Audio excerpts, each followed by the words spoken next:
What starts as a quiet evening walk with a man and his dog in one of America's most idyllic neighborhoods is about to explode into a national firestorm. You are about to witness the moment two police officers fueled by suspicion and prejudice demand identification from a young black man for doing nothing wrong. They think he's just another statistic, another easy target. They have no idea the ground is about to shatter beneath their feet. They have no idea they are harassing the governor's son. And they have no idea their every move is being recorded. The golden hour was painting the manicured lawns of Charleston's south of Broad neighborhood in hues of amber and rose. Ancient live oaks, draped in silvery Spanish moss, formed a timeless canopy over the cobblestone streets. It was a postcard from the Old South, a place of immense beauty and equally immense, though often unspoken, history. This was the world Dr. David Westbrook, a 28-year-old resident physician in his final year at the Medical University of South Carolina, now called home.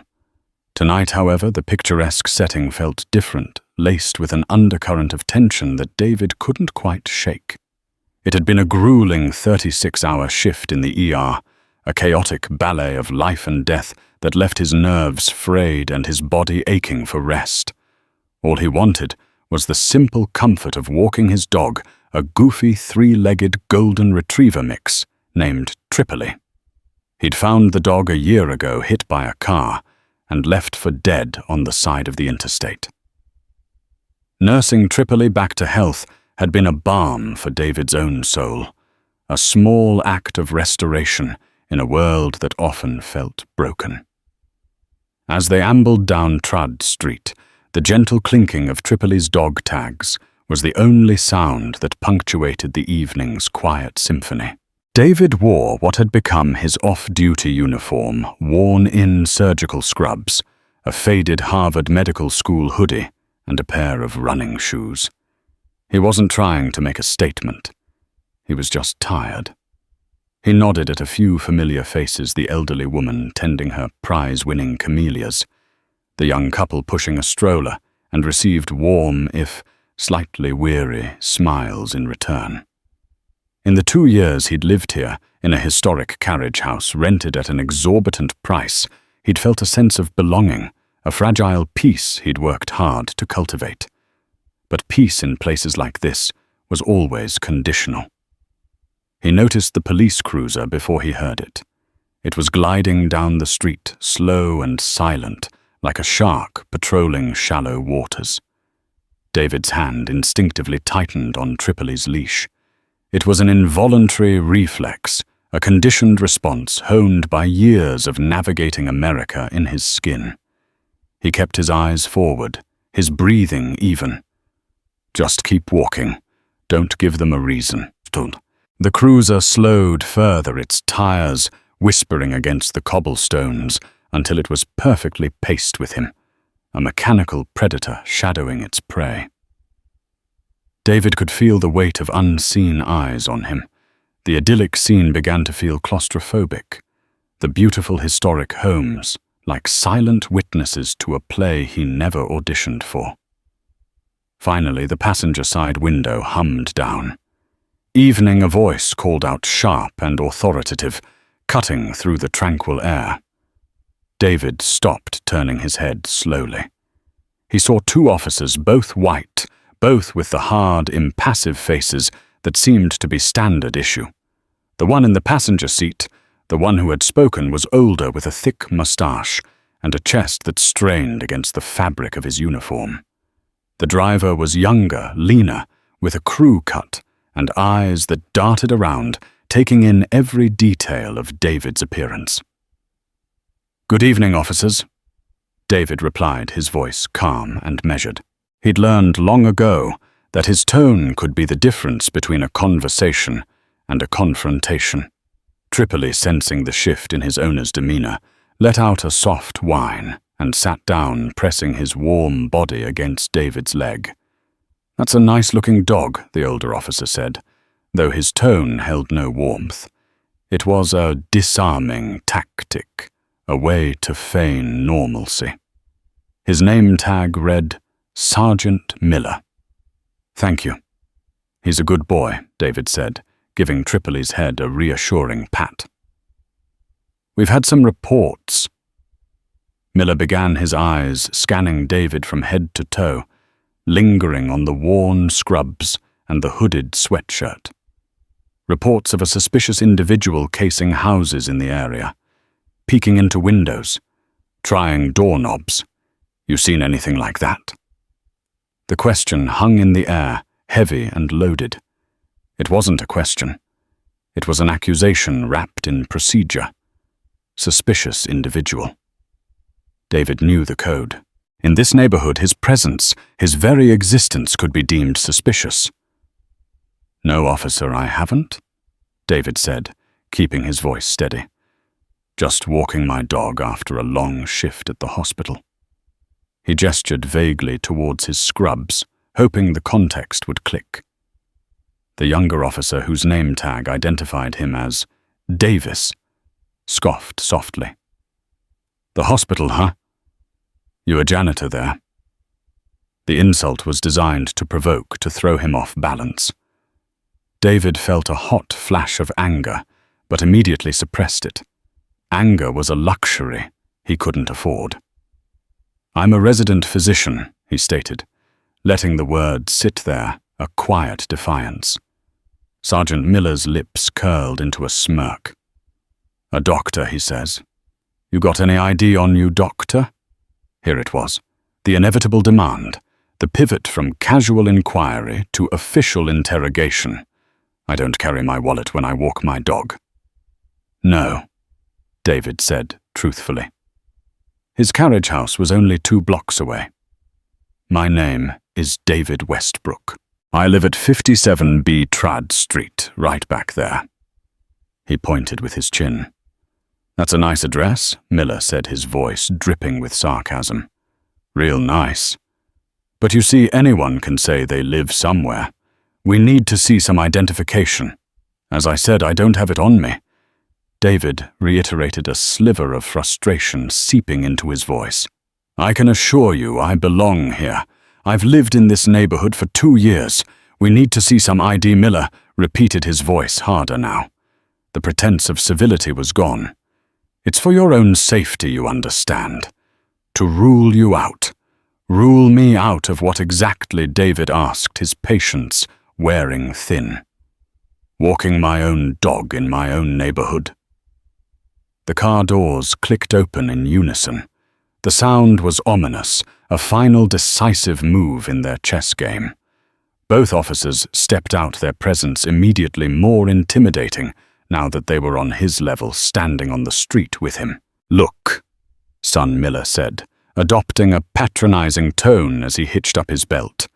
"We're just doing our jobs. We get a call, we have to check it out. A man matching your description." "My description?" David interrupted, unable to stop himself. "What description is that?" "A black man in a hoodie." "Is that the extent of the description?" The younger officer. Davis took a step forward, his hand resting casually on the butt of his holstered firearm. "You're starting to get an attitude. I suggest you cooperate." David took a deep breath, forcing himself to remain calm. He knew this dance all too well. It was a delicate, dangerous ballet of de-escalation. He was outnumbered, outgunned, and his word meant nothing against their authority.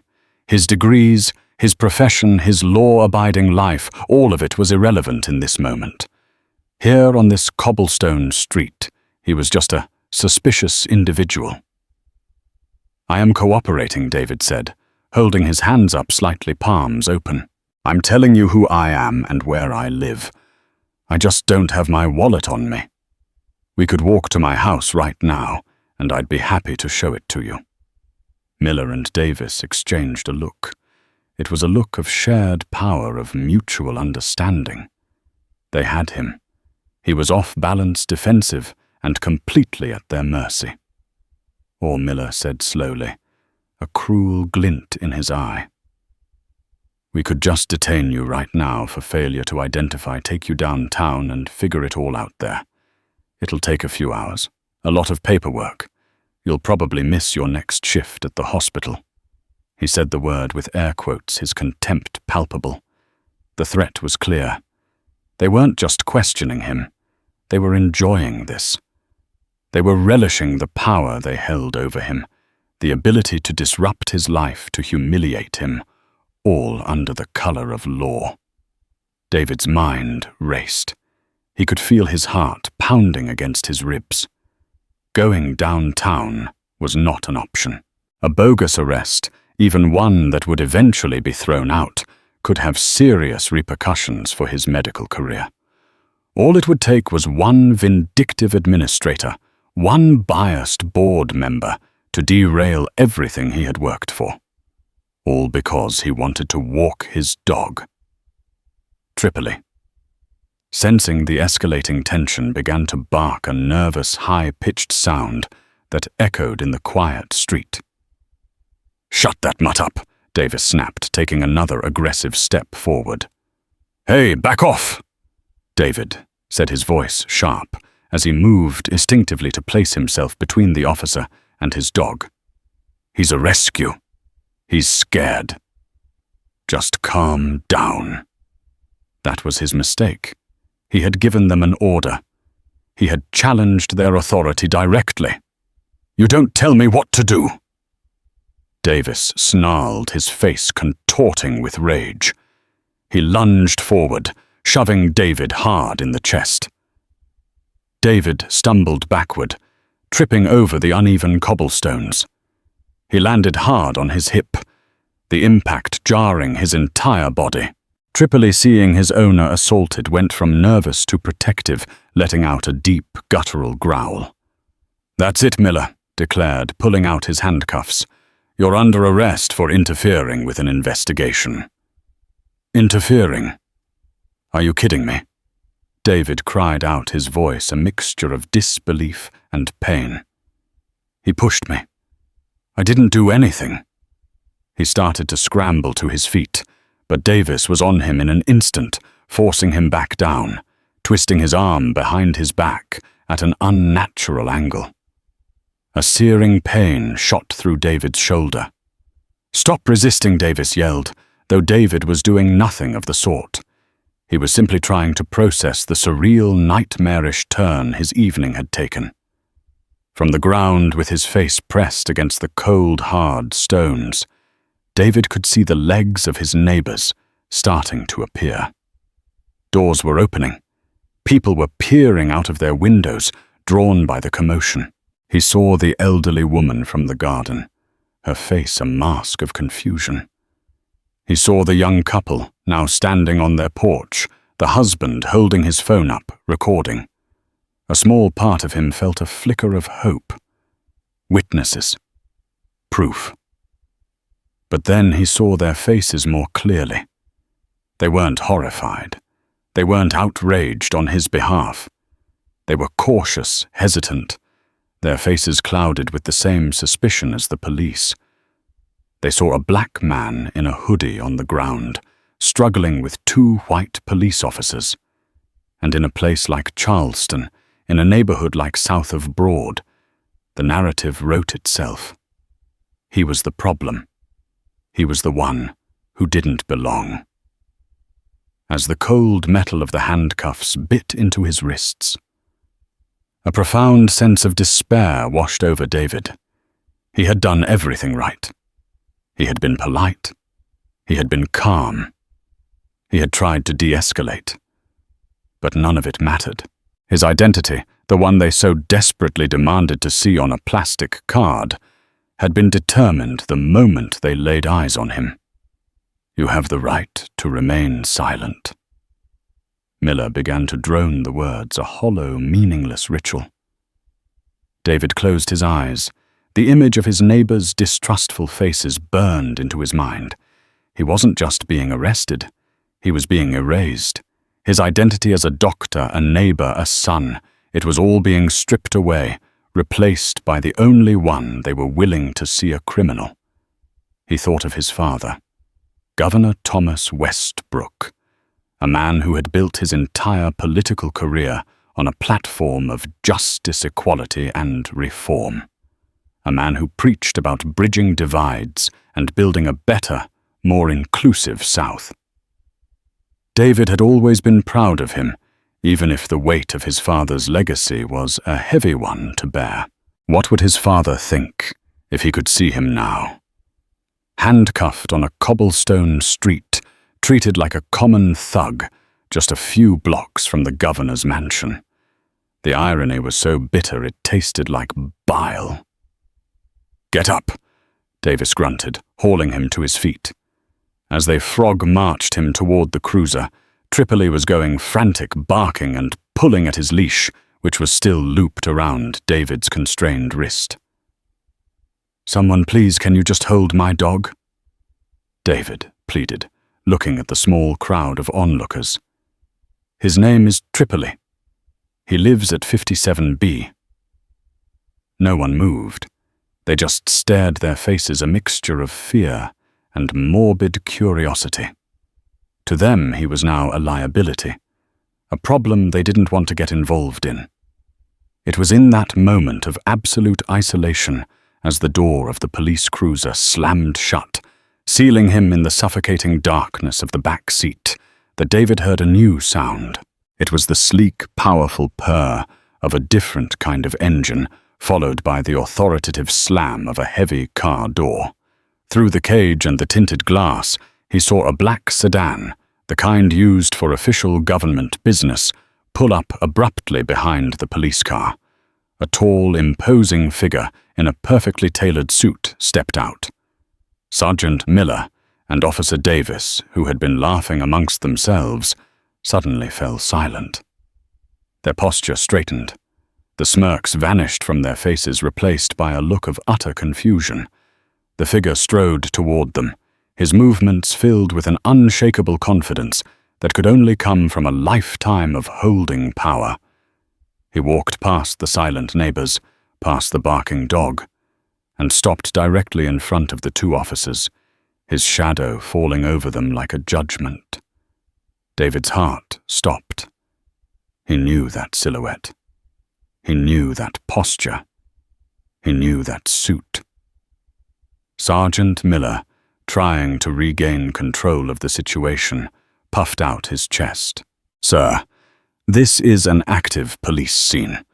I'm going to have to ask you to step back." The man didn't even flinch. He just looked at Miller with cold, piercing eyes, and then he spoke, his voice low, but carrying an authority that dwarfed theirs completely. "You can take the handcuffs off him now," Governor Thomas Westbrook said, his gaze shifting from the officers to the back of the cruiser. "He's my son." The words, "he's my son," landed in the quiet street with the force of a physical blow. For a moment, the world seemed to freeze. The chirping of crickets, the distant city hum, even Tripoli's frantic barking, it all receded into a deafening silence, replaced by the thunderous pounding in Sergeant Miller's ears. He stared at the man in the suit. Governor Thomas Westbrook. Not a picture on a campaign poster or a face on the nightly news, but the actual living, breathing governor of South Carolina, standing 3 feet away from him, his eyes like chips of granite. Miller's mind, usually quick to assess and dominate any situation, was a frantic mess of denial and panic. This had to be a joke, a prank, some kind of bizarre, elaborate setup.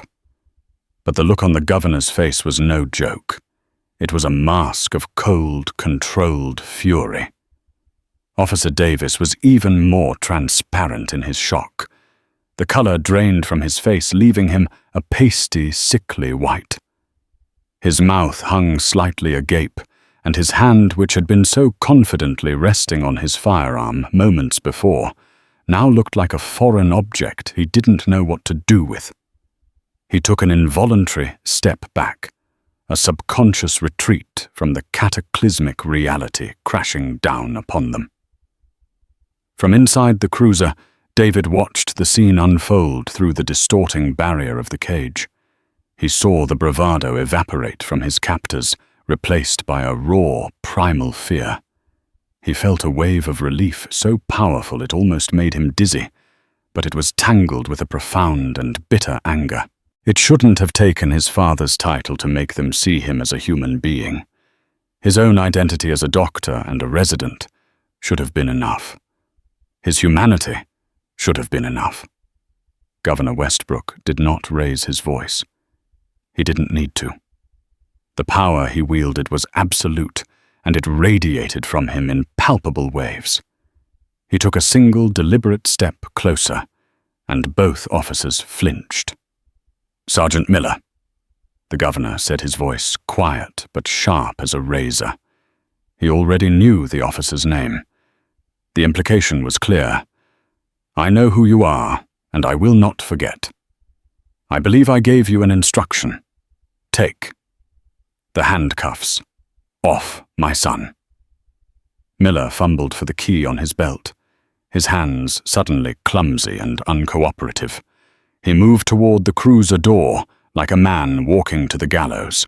He avoided looking at the governor, keeping his eyes fixed on the car handle as if it were a life raft. He opened the door, and the interior light illuminated David's face. David stared back, his expression a mixture of exhaustion, pain, and fury. Miller's own hands trembled as he unlocked the cuffs. The metal clicked open, and David slowly brought his arms forward, rubbing his wrists where the steel had bitten into his skin, leaving angry red marks. David stepped out of the car and into the tense silence. He didn't look at Miller or Davis. He looked only at his father. For a moment, they just stood there, the governor's stoic composure, a stark contrast to the disheveled state of his son. Then the governor's iron control fractured for just a second. He reached out his hand, landing on David's shoulder, the same shoulder Davis had twisted moments before. David winced involuntarily. The governor's eyes flashed with a dangerous fire. He looked from his son's pained expression back to the two officers. "What did you do to him?" he asked, his voice dropping to a near whisper that was somehow more menacing than a shout. "Sir, he was resisting," Davis stammered, finding his voice for the first time. It was a weak, reedy sound. "He was being uncooperative." "Uncooperative?" David finally spoke, his own voice hoarse with emotion. "I was walking my dog. I told them who I was. I told them where I lived. They threw me on the ground because I told your officer to back away from my scared dog." The governor's gaze settled on Davis, and the young officer looked like he wanted the cobblestones to open up and swallow him whole. It was then that the neighbors who had been frozen in place began to stir. Their suspicion had morphed into horrified realization. The thug they had watched being arrested was the son of the most powerful man in the state. The elderly woman with the camellias brought a hand to her mouth, her eyes wide with shock. The young couple on their porch lowered their phone, their faces burning with a shame that was plain to see even from a distance. They hadn't just been bystanders. They had been complicit in their silence, in their immediate acceptance of the officer's narrative. A man in a dark suit, the governor's aide, had emerged from the black sedan and was now quietly speaking into his phone. He moved with an efficient, practiced calm, his presence signaling that the machinery of power was already in motion. He walked over to Tripoli, who had stopped barking and was now whining pitifully, and gently took the leash from David's hand. "I've got him, Dr. Westbrook," the aide said softly, his use of David's proper title a deliberate and pointed contrast to the officer's earlier mockery. Governor Westbrook turned his attention back to Miller. "Sergeant, your badge number, and your partners." "Sir, it's now," the governor commanded. Shaking Miller recited his and Davis's badge numbers. The governor didn't write them down. He just listened, his expression unchanging, committing them to memory. "We received a call, Governor." Miller tried again, desperate to build some kind of defense to frame their actions within the bounds of protocol. "A report of a suspicious person in the area. We were just following procedure." "Procedure?" The governor retorted, his voice laced with ice. "Tell me, Sergeant, what is the procedure for assaulting a man who is walking his dog? What is the procedure for refusing to listen when he identifies himself? What is the procedure for mocking his profession? Because I would love to read that section of your training manual." Miller was silent. There was no answer. Every word of the governor's was a nail in the coffin of his career. The governor then turned his head slightly, his eyes scanning the street and the faces of the neighbors who were still watching, wrapped with a mixture of awe and guilt. His gaze fell upon the young man who had been recording. The man flinched, as if he'd been caught doing something wrong. "You!" The governor called out, his voice carrying easily in the still night. "The young man with the phone. I'd like a copy of that video." The man swallowed hard and nodded, unable to speak. The governor's aide, ever efficient, immediately left Tripoli's side and began walking toward the young man's porch. This wasn't a request. It was evidence collection. The full weight of the situation was now crashing down on Miller and Davis. This wasn't just a complaint that would get buried in an internal affairs file. This had happened in public in front of witnesses, and it had been recorded.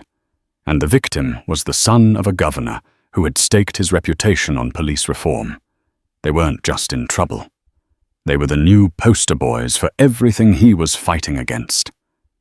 "You two are to report to your precinct commander immediately," the governor stated, turning his back on them in a gesture of ultimate dismissal. "Tell him that he can expect a call from me. Personally, within the hour. Get in your car and leave my son's street." They didn't hesitate. Scrambling back into their cruiser, they looked like chastened children who had been caught in a terrible act. They didn't speak. They didn't even look at each other. The camaraderie they had shared just minutes ago, the shared power and cruel enjoyment had been shattered, replaced by mutual blame and terror. As the cruiser pulled away, its red and blue lights conspicuously absent, the street felt unnaturally quiet again. Governor Westbrook put his arm around David, a gesture of both fatherly comfort and public support. "Let's go home, son," he said.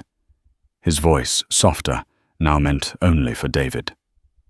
As they walked the few steps to the carriage house, with the aide following quietly behind, with a now calm Tripoli, David could feel the eyes of his neighbors on his back. They were no longer looks of suspicion, but of something far more complicated, or shame, and a desperate, unspoken plea for forgiveness. But there was no forgiveness in David's heart. Not yet. All he felt was the throbbing in his shoulder, the chafing on his wrists, and the cold, hard knowledge that if his father hadn't shown up, he would be in a cell downtown, his life and career hanging by a thread. He was the governor's son, and that had saved him. But as he stepped into the warmth of his home, he couldn't stop thinking about all the other sons, the ones whose fathers weren't governors, the ones who had no one to call, the ones for whom the story ended in the back of that police car. And he knew with a certainty that chilled him to the bone that this was far from over. The karma that was coming for Miller and Davis wasn't just his. It was for all of them. The interior of David's carriage house was a stark contrast to the historic grandeur of its exterior. It was modern, minimalist, and meticulously clean, a sanctuary of order against the chaos of his life in the ER. Books on surgical procedures and medical ethics were stacked neatly on a sleek chrome bookshelf, sharing space with classic literature and biographies. The only personal touches were a few framed photos, one of him and his parents on his medical school graduation day, another of Tripoli as a clumsy three-legged puppy, and the faint, ever-present scent of antiseptic that clung to his scrubs. The moment the door closed, sealing them off from the prying eyes of the neighborhood, the governor's public persona dissolved, replaced by the raw concern of a father.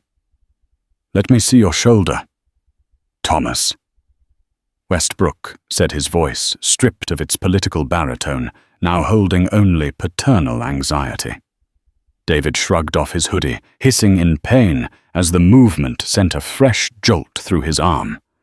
He knew the clinical terms for what he was feeling: a likely rotator cuff strain, deep tissue bruising, but the medical detachment did nothing to soothe the fiery ache or the deeper wound of humiliation. His father gently probed the area around his shoulder joint, his touch surprisingly deft. Before politics, Thomas Westbrook had been a prosecutor, a man trained to notice details, and he examined his son's injury with the same focused intensity he'd once used on crime scene photos. "He twisted it back hard," David said, his voice flat. "Just because I told him not to scare my dog." I saw his father said, his jaw tight. "Mark," he called out to his aide, who was standing quietly by the door, with Tripoli's leash in hand, a silent sentinel. "Get Dr. Evans on the phone. I want him to meet us at the mansion, and get the chief of staff and the press secretary in a conference call. 20 minutes. "Yes," Governor Mark replied, already dialing. Tripoli, finally sensing he was safe, padded over to David and nudged his hand, whining softly. David sank onto a low-slung leather sofa and buried his face in the dog's soft fur. The simple, unconditional comfort a dam, threatening to break his composure. The governor watched his son for a moment, his heart aching. He had raised David to be strong, to be resilient, to be better than the prejudices he would inevitably face. He had sent him to the best schools, given him every advantage, naively hoping it might build a shield around him. But tonight, that shield had been shattered. On a cobblestone street in one of the most affluent neighborhoods in the state, his son, a doctor, had been treated with less respect than the stray dog he'd rescued. The bitter irony was not lost on him. Mark approached. "Governor, I have the video file. It's been transferred from the neighbor's phone. He was very cooperative. Play it." The governor commanded, his voice hardening again. Mark tapped his tablet, and the video filled the screen. The angle was from the neighbor's porch, slightly elevated. The audio was clear. It captured everything. The condescending questions. David's calm, patient replies. The mockery in Officer Davis's voice. "You a janitor there, the shove." David falling. Tripoli's panicked barks, the sickening sound of David's arm being wrenched behind his back. The clicks of the handcuffs. Watching it was a visceral experience. Living it was a nightmare.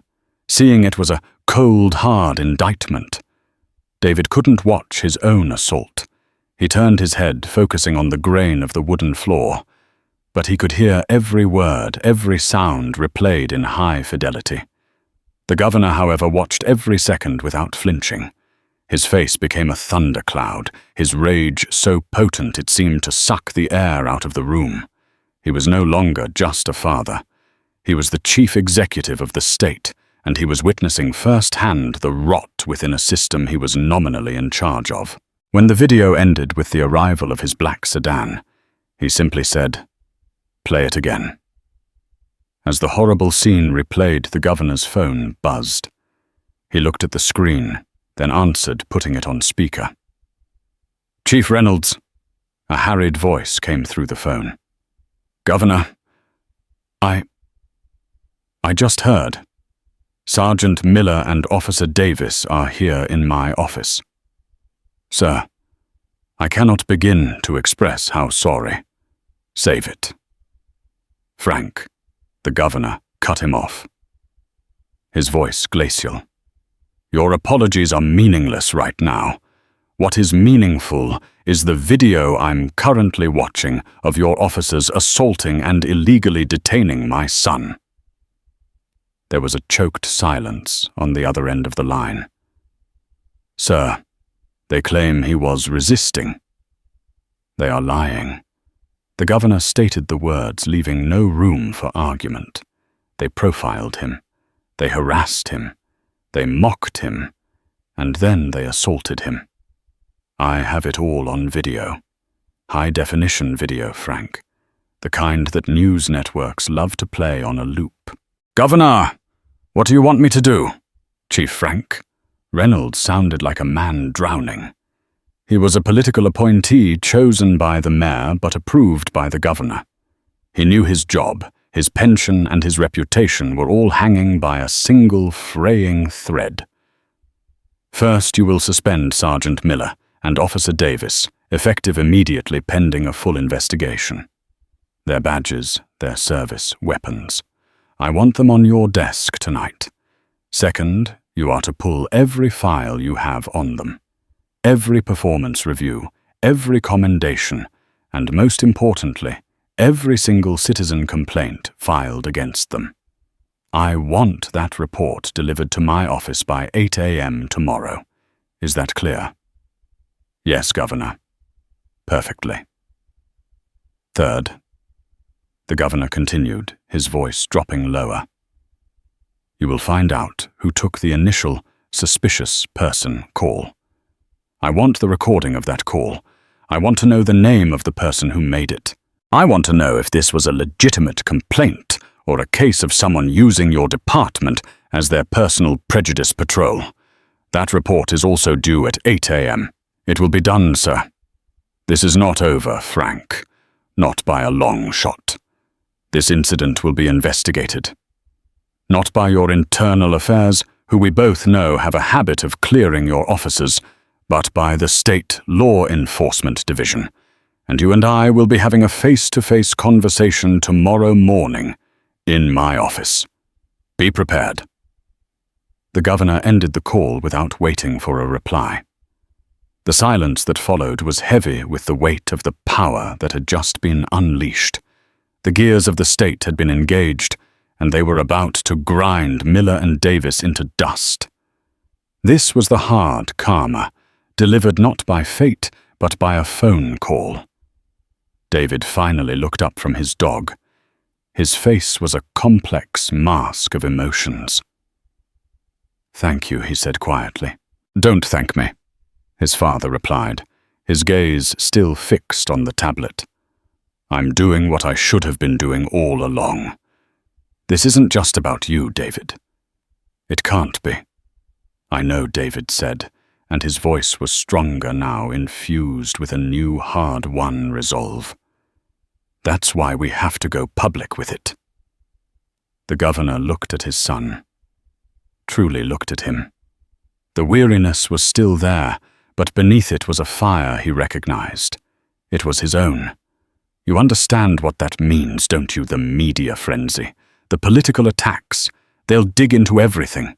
Your life, my life. They'll try to paint you as an entitled rich kid, a troublemaker. They'll say I'm abusing my power for a personal vendetta. Let them. David shot back, standing up now, ignoring the pain in his shoulder. What are they going to find? That I work 80 hours a week in an ER. That my only crime is being a black man walking his dog in a nice neighborhood. And you're not abusing your power. You're using it. For every person who looks like me, who doesn't have a governor for a father. For every person whose arrest doesn't get videotaped. For every person who gets thrown in a cell and has their life ruined over nothing. He began to pace the room, fueled by a righteous anger that had finally found its voice. What happened to me tonight is not an anomaly. You and I both know that. It's a symptom of the disease. Miller and Davis, they felt untouchable. They felt empowered to do what they did because they've done it before and gotten away with it. How many others have they done this to? How many lives have they damaged? The governor was silent, listening to his son. He saw not a victim, but a leader forged in the crucible of this ugly incident. David wasn't just his son anymore. He was a voice for the voiceless, and his testimony, backed by the undeniable proof on that tablet, was a weapon. A dangerous weapon, but a powerful one, if we stay quiet. David continued, his voice ringing with passion. We're validating their argument. We're saying this can be handled behind closed doors. We're saying it's just a misunderstanding. It wasn't a misunderstanding. It was an abuse of power. It was racism. And it's time to call it what it is on the biggest stage we can find. He stopped pacing and looked directly at his father. You ran on a platform of police reform and justice. You gave speeches about it. You signed bills. But this is different. This is a chance to show people what it really looks like, to make it real for them. This is your moment to prove you meant every word. The political strategist in Thomas Westbrook was screaming warnings. The potential for blowback was immense. His opponents would have a field day. But the father and the man of conscience knew his son was right. This had fallen into their laps not as a crisis, but as a calling. It was a moral imperative. He stood up and walked over to David, placing his hands on both his son's shoulders, careful of the injured one. You're right, he said, his voice thick with pride and sorrow. You're absolutely right. We'll hold a press conference. Tomorrow afternoon. You and me. Side by side. We'll play the video, and we'll tell the whole world what happened here tonight. He pulled his son into a hug, a gesture of solidarity. Over David's shoulder, he saw their reflection in the dark screen of the tablet. Two men, father and son, bound together by an injustice that was about to become a catalyst for a war he now knew he had to win. Meanwhile, across town at the Charleston Police Department headquarters on Lockwood Boulevard, Sergeant Miller and Officer Davis sat in two hard plastic chairs outside their commander's office. The bravado was long gone, replaced by a cold sweat and the nauseating taste of fear. They could hear the muffled, angry shouts of Chief Reynolds on the phone. They couldn't make out the words, but they didn't need to. They knew who he was talking to. They knew who was pulling the strings. "This is your fault," Miller hissed under his breath, his eyes darting nervously down the empty hallway. "You and your hot head. You couldn't just let it go." "My fault," Davis shot back in a panicked whisper. "You were the one who wanted to stop him. He looks suspicious." He mimicked his voice, dripping with scorn. He was a doctor walking a damn three-legged dog. "We never should have even talked to him. You're the one who put your hands on him. You told me to." Their whispered argument was cut short as the door to the chief's office flew open. Chief Reynolds stood there, his face a mottled, apoplectic red. He didn't speak. He just pointed a trembling finger into his office. "In. Now. Both of you." As they walked into the office, they felt like two condemned men. The karma wasn't just coming for them. It had arrived, and it was just getting started. Chief Frank Reynolds' office smelled of stale coffee and desperation. Trophies and commendation plaques lined the walls, monuments to a long and until tonight respectable career. Now they seemed to mock him. He stood behind his large oak desk, his knuckles white as he leaned on it for support. The two officers, Miller and Davis, stood before him, their shadows long and distorted in the harsh fluorescent light. They looked small and insignificant, stripped of the authority they had so arrogantly wielded just an hour earlier. "Do you have any idea?" Reynolds began, his voice a low, dangerous growl. "What you have done?" "Miller." The senior officer tried to salvage the situation, falling back on the ingrained rhetoric of the force. "Chief, we were following protocol. The subject was uncooperative and matched a description. He became aggressive." Reynolds repeated, his voice rising with disbelief. He jabbed a finger toward a monitor on his desk. "I have a personal email from the governor's chief of staff. Attached to it is a video. In that video, I see my officers, you harassing a man. I see you, Davis, mocking him. I see you shoving him to the ground while he is trying to protect his frightened dog. I see you twisting his arm and arresting him for absolutely nothing. The only aggression I see is from the two clowns wearing my department's uniform. Davis, younger and less adept at masking his terror, began to crumble. Chief, it was a mistake. The situation, it got out of hand." "It got out of hand."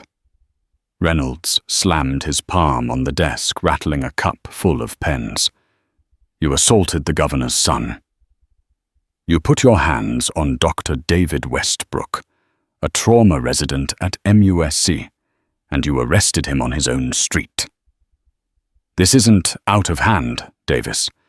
This is a 5-alarm political firestorm, and you two lit the match. You are a disgrace to this badge."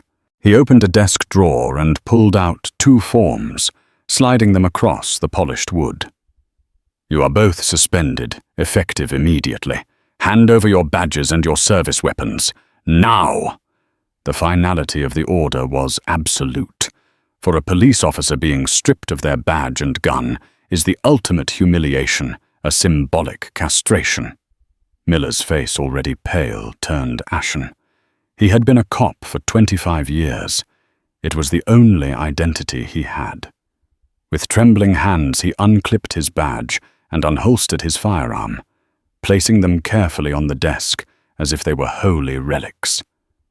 Davis followed suit, his movements clumsy, his eyes welling with tears of self-pity. "Your careers in law enforcement in the state of South Carolina are over," Reynolds said, his voice cold and devoid of any sympathy. "The State Law Enforcement Division is handling the investigation. You will be contacted by one of their agents tomorrow. Until then, you are not to speak to anyone about this. Not your friends, not the media, and especially not each other. Do you understand?" They both mumbled a defeated, "Yes, Chief." "Now get out of my office, and get out of my building." They scurried out like vermin, the door shutting behind them with a definitive click. Reynolds sank into his chair, rubbing his temples. The night was just beginning. His phone was already buzzing with calls from the mayor, city council members, and the police union representative. But his next call was the one he dreaded most. He had to report back to the governor. Across the state in Columbia, the lights were still on at SLED headquarters. Special Agent in Charge, Maria Sandoval. A formidable woman with a reputation for being thorough, incorruptible, and completely unfazed by political pressure, was reading the preliminary report on her computer screen. She'd been pulled out of a family dinner by a direct call from the governor's office, a rare and serious summons. On her screen were the personnel files for Sergeant Robert Miller and Officer Kyle Davis. She scrolled through them, her expression grim. Miller's file was thick. Commendations for bravery. Yes, but also a troubling pattern. 4 citizen complaints in the last 5 years, all for excessive force or verbal abuse. All 4 involved minority subjects. and all 4 had been dismissed by the Charleston PD's internal affairs with a finding of unsubstantiated. It was a classic case of a department protecting its own. Davis's file was thinner, but no less damning. In his 3 years on the force, he'd already racked up 2 complaints for overly aggressive behavior during traffic stops. An appendix to his file contained a report from his field training officer, who had noted Davis's hot-headed tendencies and difficulty with de-escalation tactics. The recommendation for additional training had apparently been ignored. Sandoval sipped her black coffee. This wasn't a case of 2 good cops having a bad night. This was a case of 2 problem officers whose behavior had been tolerated and perhaps even encouraged until they finally picked the wrong target. Her phone rang. It was the governor's aide. Agent Sandoval Mark's crisp voice said, "We have the audio of the initial 911 call as requested. I'm sending it to your secure email now. The caller has been identified as a Mrs. Eleanor Gable resident of 24 Trad Street." "Thank you," Mark Sandoval replied. "Any connection to the officers?" "Not that we can see. Just a concerned citizen, though you may find her definition of suspicious to be illuminating." Sandoval hung up and opened the email. The audio file played, and a frail, elderly voice filled her silent office. 911. "What is your emergency?" "Oh, hello, dear. This isn't an emergency. Not really. It's just, there's a very suspicious man walking down Trad Street. He's been past my house twice now." "Can you describe him, ma'am?" "Well, he's, colored, and he's wearing one of those hooded shirts. He just doesn't look like he belongs here. He's walking a dog, but it could be a stray he's using as a prop. I just have a bad feeling. He's casing the neighborhood, I'm sure of it." Sandoval closed her eyes and sighed. It was the oldest story in the book. A call based on nothing more than the color of a man's skin. Mrs. Eleanor Gable, the sweet old lady with the prize-winning camellias, had used the police as her own personal tool of racial profiling. Miller and Davis weren't just the problem, they were the weapon, and she was the one who had pulled the trigger. At the governor's mansion, the atmosphere was a whirlwind of controlled chaos. The press secretary, a sharp-witted woman named Anya Sharma, was pacing in the governor's private study, firing questions at him and David. "They'll say you're using state resources for a personal vendetta, Governor. They'll say David should have just complied. They'll bring up every time you've vetoed a pro-police bill. They will try to make you the enemy." Good Governor Westbrook said, standing by the fireplace, his jaw set. "Let them. Our narrative is simple. It's the truth. My son was the victim of a crime perpetrated by officers of the state. The fact that I'm the governor doesn't make it less of a crime. It makes it more urgent that I address it." David, sitting in an armchair with a fresh ice pack on his shoulder, looked exhausted but determined. He had changed out of his scrubs and into a simple button-down shirt. The transformation was subtle but significant. He was no longer just the victim. He was preparing for his role as the key witness. "They'll attack me too," David said, his voice steady. "They'll try to find something, anything. A speeding ticket, a college party. They'll say I'm an arrogant, privileged kid who thinks the rules don't apply to him. And how will you respond, David?" Anya asked, her eyes sharp. "It was a test. I'll tell them the truth," David replied without hesitation. "That my privilege is the only reason I'm sitting here and not in a jail cell. My privilege is the reason my story is being heard. And I have a responsibility to use that privilege to talk about what happens to people who don't have a father who can make a phone call. This isn't about me. It's about everyone who has ever been in my position and had no one to turn to." Anya and the governor exchanged a look. He was ready. He understood the stakes. The press conference is set for 2 p.m. Anya said, her tone all business now. That gives the morning news cycle time to break the initial story of the officer's suspension, which will build anticipation. "We'll start with your statement, Governor. Then David will speak, telling his story in his own words. Then we play the video. We let it speak for itself." She paused, looking at them both. Once that video is out, there's no going back. It will be the biggest story in the country by nightfall. Are you both prepared for that? Governor Westbrook looked at his son. David met his gaze and gave a firm, resolute nod. "We're ready," the governor said. The first domino had fallen. Now the rest were about to come crashing down, and the whole world would be watching. The State House press briefing room was a tinderbox awaiting a spark.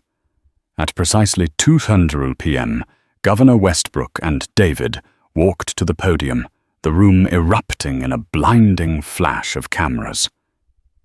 "Good afternoon," the governor began, his voice commanding silence. "Last night, my son, Dr. David Westbrook, was the victim of a crime perpetrated by 2 sworn officers of the Charleston Police Department. They did not rob him of his wallet.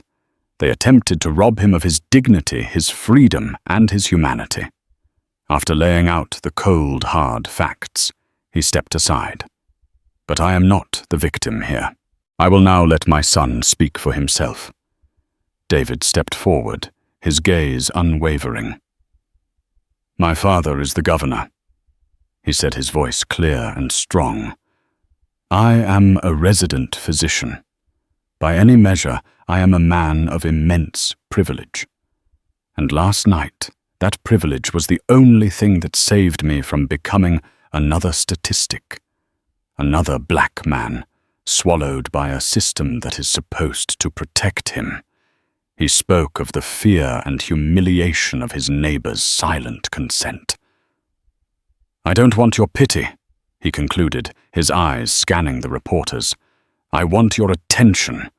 The only thing unique about my story is that it was caught on video, and my father has the power to make you watch it. And now you will see what I saw." The large screens behind him flickered to life. The raw, unfiltered video played for the silent room. Reporters gasped.